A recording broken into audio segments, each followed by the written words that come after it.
Alhamdulillah.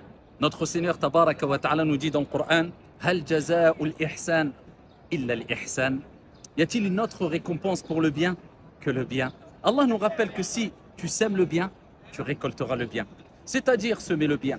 C'est le fait de te rapprocher d'Allah avec ce qui est bon, ce qui est bien, ce qui est aimé par Allah, les actes d'adoration et le fait de s'écarter au mieux des actes de désobéissance. Eh bien, tu récolteras le bien. Mais qu'est-ce que le bien? Beaucoup de mufassiroun, d'exégètes du Coran, ont dit que le bien, ce n'est autre que Al-Jannah, Allahumma arzuqna al-Jannah, le paradis, le vaste paradis d'Allah subhanahu wa ta'ala.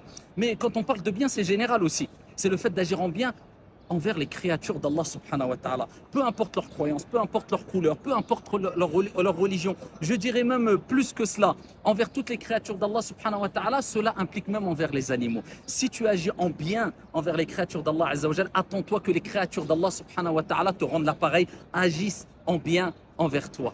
Kama tadinu tudan. Kama fa'alta yuf'alu bika. Jaza'an wifaqa. Comme tu fais, on te fera. Rétribution équitable de la part d'Allah subhanahu wa ta'ala. Agis envers les créatures d'Allah comme tu aimerais que les créatures d'Allah agissent envers toi. Fais du bien, tu récolteras le bien. Et souviens-toi, il est important de faire le bien autour de nous afin, entre autres, de gagner la satisfaction d'Allah et l'amour d'Allah à travers l'amour des gens.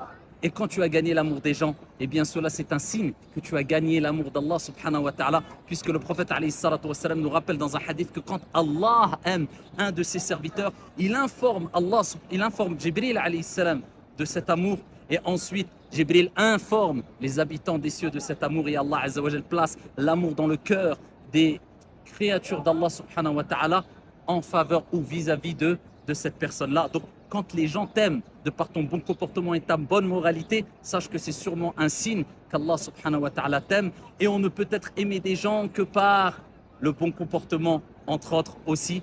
Et c'est pour cela que le prophète alayhi salatu wa salam nous dit rien de plus lourd dans la balance du croyant au jour de la résurrection que husnul khuluq, la bonne moralité, le bon comportement, qu'Allah subhanahu wa ta'ala vous aime, qu'Allah vous préserve et qu'Allah azza wa jal fasse de vous des bénédictions ambulantes et qu'Allah tabaraka wa ta'ala nous réunisse toutes et tous dans son vaste paradis.